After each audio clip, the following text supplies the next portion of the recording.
So here we should take only only one row. Only one row must be added, not two, not the three rows.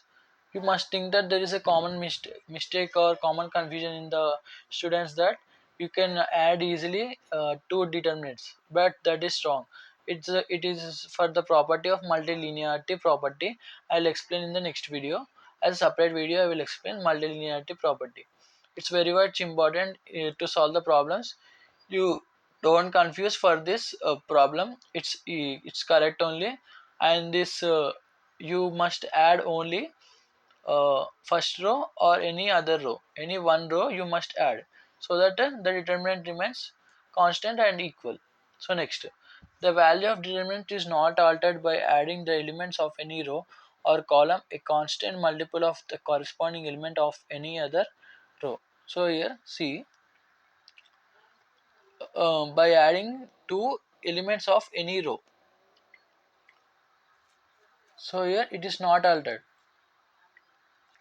So here see, the value of determinant means what? Here this determinant does not altered, is not altered. Adding two elements of any row, adding two elements of any row means what? Here this element is added to this, so this element is added to this element is added to this element is added to this. So here a constant multiple of the corresponding elements. So here corresponding elements with what? Here corresponding means next element. R1 means R2, R3 means R2, that like that. Change R3 as sum of R3 and NR2. So here corresponding means which is near to that. Near to that means it is nearer to the that number. So here we will take R2. R2 is taken as always because it's near to both of them. 1 and 2 also. 2 is nearer to both of them, so you can take any of the R3 or R1. So for that, this is the operation. Operation of a determinant is not altered by adding to the elements of any row or column a constant multiple of the corresponding elements of any other row or column. So this is the example here. D dash is equal to D. It is not altered by doing this operation. This is all about the operations of determinants. It's very important. Determinants operations are very important in solving all the problems in JEE, JMETS, JEE Advanced, and also CBSE and MSET, and also Telangana State Board of Intermediate Education, TSB, BIE. So this is next. We should understand the Cramer's rule. Cramer's rule is very important, but it's not included in the CBSE syllabus. So let's take two variables: a1x plus b1y equal to c1. Is the linear variable, linear polynomial in two variables. So here a1x plus b1y equal to c1. C1 is constant here. So here, so this to solve this problem by using this matrix form, we can use this Cramer's rule.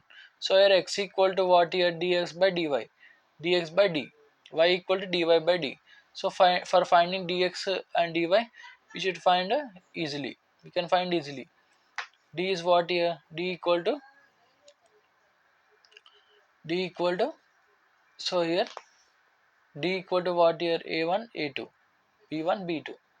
So this is d. So dx is what? Here c1 c2, b1 b2. So for x we should take remaining of this remaining of b remaining values of constant coefficients of b1 and b2 and c1 and c2 for this here. dy equal to what? Here a1 a2 c1 c2, a1 a1 a1 a2 c1 c2.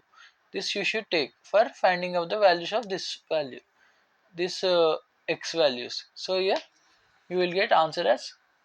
Similarly, n equations in n variables can be solved. So in this way, you can solve n equations in n ways. So here consistency. and non-consistency of the equations we will see afterwards. For that we will solve this example. Three variables a1x plus b1y plus c1z equal to d1. This is first equation. This is second equation. This is third equation. These are linear variables in linear polynomial in three variables. X, y, z are variables in this polynomial. So d1, d2 or d3 are constants here. So here find out x equal to what here? X equal to dx by d. So here we can say that dx equal to what here?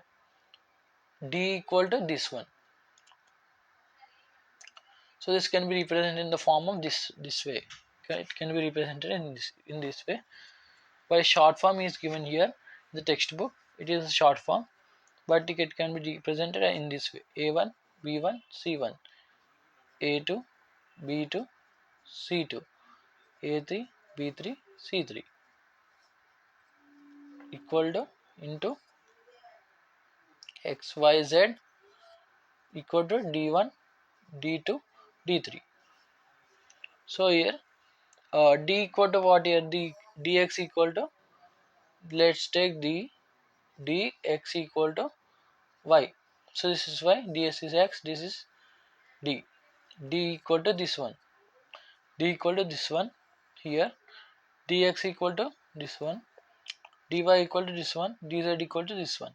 So consistency, we will see this consistency by looking at it here. Consistency of system of equations. So here consistency means what here?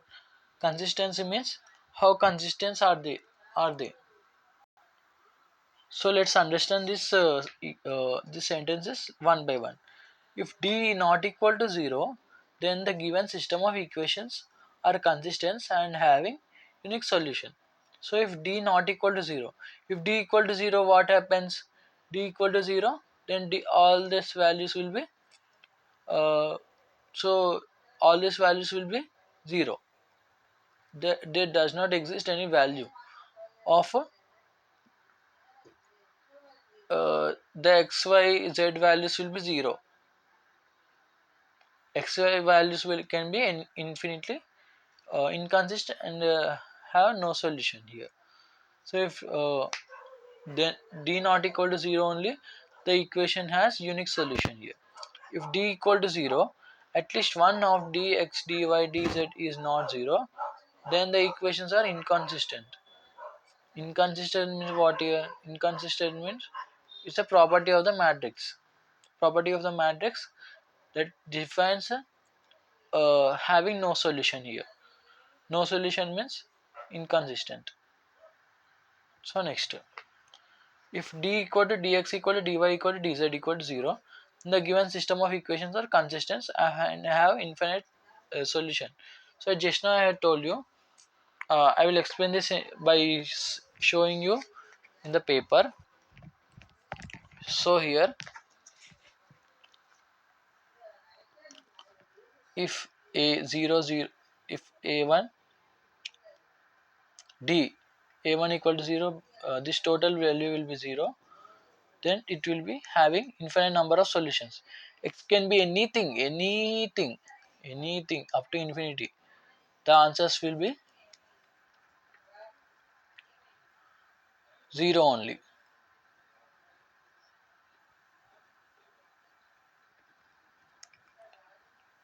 So here